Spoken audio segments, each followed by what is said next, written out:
Hello students, आज हम अपने इस वीडियो लेक्चर में ह्यूमन स्पर्म के बारे में स्टडी करेंगे। तो बेसिकली स्पर्म जो है वो माइक्रोस्कोपिक स्ट्रक्चर है। कैसी स्ट्रक्चर है? माइक्रोस्कोपिक। और इसका साइज अबाउट 60 माइक्रोमीटर होता है। कितना होता है? 60 माइक्रोमीटर होता है। इसके अलावा ये मोटाइल होते हैं। क्या होते हैं? मोटाइल। तो sperm is the microscopic motile structure. Clear? तो जैसे स्पर्म फीमेल जेनिटलियम में रिलीज होता है, तो फीमेल जेनिटलियम में रिलीज होने के 24 टू 48 आवर्स तक 24 टू 48 आवर्स तक ये अपने आप को अलाइव रखता है और अपने अंदर कैपेबिलिटी रखते हैं कि ये ओवम को जाके फर्टिलाइज कर सके। तो about 24 to 48 hours after releasing female genitalia, they remain alive and retain the capability to fertilize the ova. Okay? तो जनरली मेमलियन स्पर्म की बात करें तो इसके अंदर मेन 4 पार्ट्स होते हैं। फर्स्ट इज हेड, इसके बाद neck, third middle piece and fourth tail. तो स्पर्म की जो सरफेस है, स्पर्म की जो सरफेस है उसके ऊपर एक प्रोटीन प्रेजेंट होता है जिसको बोलते हैं क्लूपिन प्रोटीन। क्या प्रेजेंट होता है? क्लूपिन प्रोटीन प्रेजेंट होता है। इसके अलावा इसकी सरफेस पे एंटी फर्टिलाइजिंग प्रेजेंट होता है। क्या प्रेजेंट होता है? एंटी फर्टिलाइजिंग प्रेजेंट होता है। तो इनका फंक्शन क्या है? दोनों का फंक्शन क्या है? क्योंकि जो मेल स्पर्म है वो स्पर्मेटिड से बना है और इसको बहुत ही लॉन्ग डिस्टेंस को ट्रेवल करना होता है, तो ये कोशिश करेगा कि इसके जो भी एक्स्ट्रा मटेरियल्स है वो सारे के सारे रिमूव हो जाए और जो नेसेसरी है उनको भी कंडेंस करने की कोशिश करेगा। दूसरी बात, जैसे ही स्पर्म ओवम के पास पहुंचता है तो ओवम जो है वो रिकॉग्नाइज करता है इस स्पर्म को और उसके बाद ही वो इस स्पर्म को एग को फ्यूज करने देता है। ठीक है? तो ये जो सारी प्रोसेसेस हैं ये इन्हीं के थ्रू कंट्रोल हो रही है। तो जो क्लूपिन प्रोटीन है ये हाईली बेसिक प्रोटीन होता है। हाईली बेसिक प्रोटीन है और इसके अंदर आर्जिनिन अमीनो एसिड प्रेजेंट होता है। आर्जिनिन अमीनो एसिड प्रेजेंट होता है। तो ये आर्जिनिन अमीनो एसिड करता क्या है? जैसे नॉर्मल केस में डीएनए जब कंडेंस होता है, डीएनए की जब कोइलिंग होती है तो उसके अंदर हिस्टोन प्रोटीन्स प्रेजेंट होता है। तो ये आर्जिनिन हाईली बेसिक प्रोटीन है, अमीनो एसिड है। तो ये क्या करेगा? इस हिस्टोन प्रोटीन को यहाँ से रिमूव कर देगा और जो डीएनए की कोइलिंग है उसको और ज्यादा कंडेंस कर देगा। क्या कर देगा? और ज्यादा कंडेंस कर देगा। तो आर्जिनिन क्या करेगा? डीएनए की कोइलिंग को और ज्यादा कंडेंस कर देगा ताकि यहां पर जो शेप है वो और कम बच सके। जो जितना भी ज्यादा यहां पर स्पेस प्रेजेंट होगा स्पर्म को उतनी ही डिफिकल्टी होगी मूव करने में। दूसरा जो ये है एंटी फर्टिलाइजिंग ग्लाइकोप्रोटीन है जो कि रिएक्ट करता है ओवम के फर्टिलाइजिंग के साथ। किसके साथ? फर्टिलाइजिंग के साथ ये रिएक्ट करता है और इसका काम क्या है?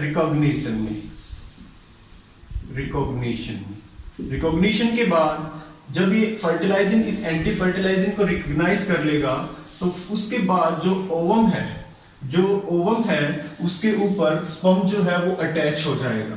क्या हो जाएगा? स्पर्म जो है वो अटैच हो जाएगा। तो इस डायग्राम में देखो, अब हम डिफरेंट पार्ट्स के बारे में स्टडी करेंगे।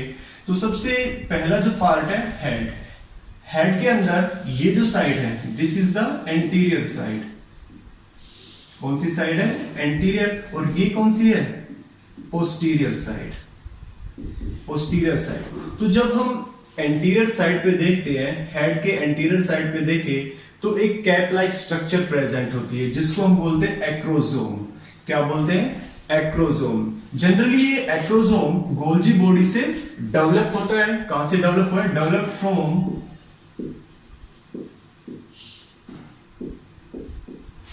गोल्जी बॉडी एंड shows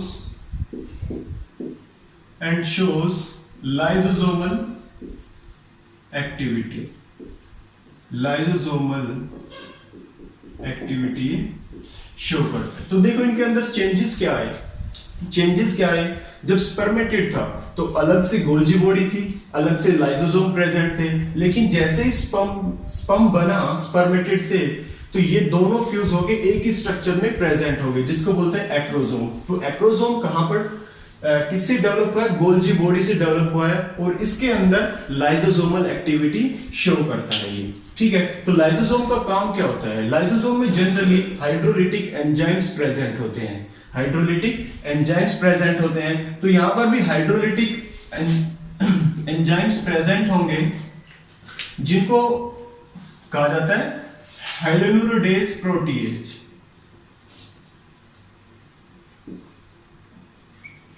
कौन सा एंजाइम है? हाइलोनुरोडेज प्रोटीएज, हाइलोनुरोडेज प्रोटीएज।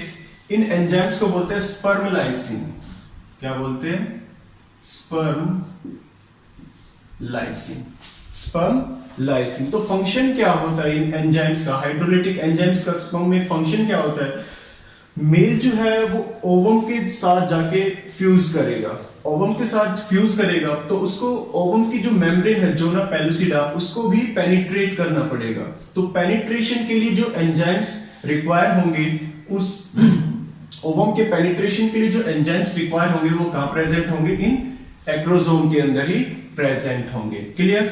नेक्स्ट जो पार्ट है, एक ओवल शेप न्यूक्लियस प्रेजेंट होता है। इस न्यूक्लियस के अंदर क्रोमेटिन मटेरियल प्रेजेंट होता है। क्या प्रेजेंट होता है? क्रोमेटिन मटेरियल प्रेजेंट होता है, और वो भी हाईली कंडेंस्ड फॉर्म में। Chromatin material in highly condensed form, highly condensed form में ये क्रोमेटिन मटेरियल प्रेजेंट होगा। अगर हम इसकी कवरिंग की बात करें, अगर हम हेड की कवरिंग की बात करें, तो हेड पे सबसे बाहर तो एक प्लाज्मा मेम्ब्रेन प्रेजेंट होंगी। ये प्लाज्मा मेम्ब्रेन पूरे ही स्पर्म को कवर करके रखेगी, ये प्लाज्मा मेम्ब्रेन पूरे ही स्पर्म को कवर करके रखेगी। इसके अलावा और लेयर्स प्रेजेंट होती है। ये जो पार्ट है यहां तक, ये जो हेड का पार्ट है, इससे ऊपर एक शीट प्रेजेंट होती है। क्या प्रेजेंट होती है? शीट प्रेजेंट होती है। किसके नीचे? प्लाज्मा मेम्ब्रेन के नीचे, जिसको हम बोलते हैं गेलिया कैपिटिस। क्या बोलते हैं? गेलिया कैपिटिस बोलते हैं। तो anterior half of the sperm head, anterior half of the head is covered by a sheet called as galea capitis, और पोस्टीरियर हाफ और जो बाकी के यहां तक जो मिडिल पीस तक के पार्ट है वो दूसरी शीट से कवर होते हैं, उसको हम अभी आगे बताते हैं। तो यहां तक जो ये पार्ट है, ये क्या प्रेजेंट है? यहां तक जो ये पोर्शन है, this is the head. Head region के पोस्टीरियर साइड पे देखें तो एक स्मॉल कंस्ट्रिक्शन प्रेजेंट होता है। क्या प्रेजेंट होता है? एक स्मॉल कंस्ट्रिक्शन प्रेजेंट होता है। इस स्मॉल कंस्ट्रिक्शन को क्या बोलते हैं? नेक पार्ट। तो नेक पार्ट के अंदर दो सेंट्रियोल्स प्रेजेंट होते हैं, एक प्रोक्सिमल सेंट्रियोल और दूसरा distal centriole. Proximal centriole nucleus के पास प्रेजेंट होगा और डिस्टल सेंट्रियोल न्यूक्लियस से दूर प्रेजेंट होगा। कहां प्रेजेंट होंगे? प्रोक्सिमल का मतलब पास और डिस्टल का मतलब दूर। तो जो न्यूक्लियस के पास में सेंट्रियोल प्रेजेंट है उसको प्रोक्सिमल सेंट्रियोल बोलते हैं, और जो दूर प्रेजेंट है उसको डिस्टल सेंट्रियोल बोलते हैं। रोल क्या है इन दोनों का? जो प्रोक्सिमल सेंट्रियोल है, जब स्पर्म और एग फ्यूज करके जाइगोट बनाता है, तो जाइगोट अपने सेल मास को इंक्रीज करने के लिए क्लीवेज करता है। तो उसमें जो फर्स्ट क्लीवेज जो होता है वो इस प्रोक्सिमल सेंट्रियोल की वजह से हो रहा है। किसकी वजह से हो रहा है? प्रोक्सिमल सेंट्रियोल की वजह से हो रहा है। और ये डिस्टल सेंट्रियोल जो है, डिस्टल सेंट्रियोल इस नेक पार्ट के बाद मिडिल पीस में से एक एक्सियल फिलामेंट बनता है। यहां पर जो ब्लैक लाइन दिख रही है, ये this is the axial filament. तो इस एक्सियल फिलामेंट का फॉर्मेशन कौन करते हैं? Distal centriole. Formation of axial filament. इस डिस्टल सेंट्रियोल को इस एक्सियल फिलामेंट की बेसल बॉडी भी बोलते हैं। क्या बोलते हैं? बेसल बॉडी, जो इसका बेस बना रहा है। क्लियर? तो यहां पर दो सेंट्रियोल प्रेजेंट होंगे नेक रीजन में, प्रॉक्सिमल सेंट्रियोल और डिस्टल सेंट्रियोल। अगर इनकी पोजीशन की बात करें दोनों सेंट्रियोल्स की, तो ये दोनों सेंट्रियोल एक दूसरे के परपेंडिकुलर प्रेजेंट होते हैं। कैसे प्रेजेंट है? Perpendicular to each other, perpendicular to each other. और अगर इनके अरेंजमेंट की बात करें, इनके अरेंजमेंट की बात करें तो इनका जो अरेंजमेंट है वो कैसे 9+0 अरेंजमेंट है। 9+0 अरेंजमेंट है। 9+0 अरेंजमेंट कैसे होगा? इसके अंदर 9 पेरिफेरल फाइब्रिल्स प्रेजेंट है। 9 पेरिफेरल फाइब्रिल्स प्रेजेंट है और सेंटर में एक प्रोटीनेशियस हब प्रेजेंट है। एक सेंटर में प्रोटीनेशियस हब प्रेजेंट है। तो जो ये 9 पेरिफेरल फाइब्रिल्स है, ये 3 सब फाइब्रिल्स से मिलके बने होते हैं। तो triplet, these are the 9 peripheral triplet fibrils, मतलब इनके अंदर 3 सब फाइब्रिल्स प्रेजेंट होंगे हर एक के अंदर। ऐसे क्लियर?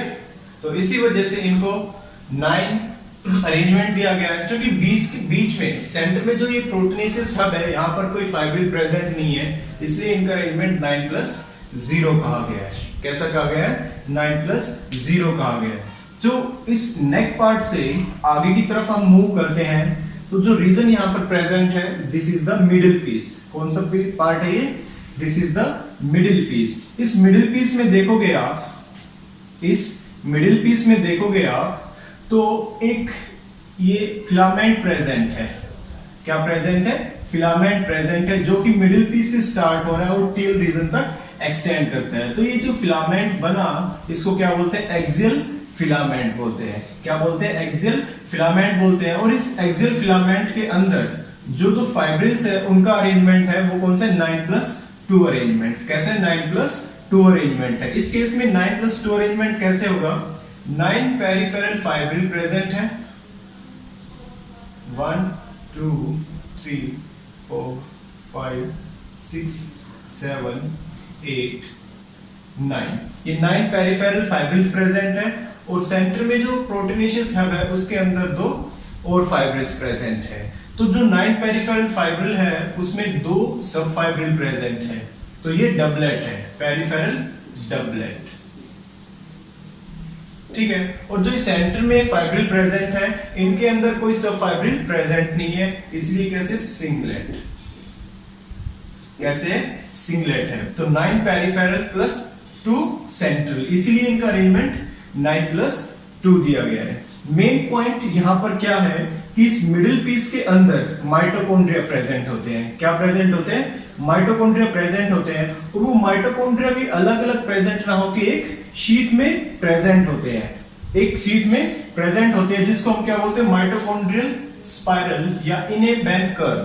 क्या बोलते हैं? माइटोकॉन्ड्रियल स्पाइरल और इनेबैन कर्व बोलते हैं इसको। ठीक है? तो यहां पर जो ये शीट बनेगी माइटोकॉन्ड्रियल स्पाइरल से, वो इस एक्सियल फिलामेंट के अराउंड कोइल हो जाएगी। तो यहां पर देखोगे ये पार्ट ये इस एक्सियल फिलामेंट को क्या करते हैं? कोइल करते हैं। तो स्पाइरली अरेंज है, इसलिए इसको माइटोकॉन्ड्रियल स्पाइरल बोलते हैं। और ह्यूमन स्पर्म की बात करें तो इसमें 25 माइटोकॉन्ड्रिया प्रेजेंट होते हैं। कितने? 25 माइटोकॉन्ड्रिया यहां पर प्रेजेंट होते हैं। तो इस मिडिल पीस में माइटोकॉन्ड्रिया प्रेजेंट होते हैं। और माइटोकॉन्ड्रिया का मेन फंक्शन क्या है? एटीपी का प्रोडक्शन करना। तो जो मिडिल पीस है, इसको power house of the sperm भी बोलते हैं। क्या बोलते हैं? Power house of the sperm भी बोलते हैं। क्लियर? ओके। जब हम इस मिडिल पीस में एंड की तरफ मूव करते हैं, इस मिडिल पीस में जब हम एंड की तरफ मूव करते हैं, तो हमें एक और सेंट्रियोल दिखता है, जो कि रिंग की शेप में प्रेजेंट होता है। यहां पर देखो, ये जो सेंट्रियोल प्रेजेंट है, this is the ring centriole. Ring centriole क्या है? ये रिंग सेंट्रियोल है, इसको एनुलस भी बोलते हैं।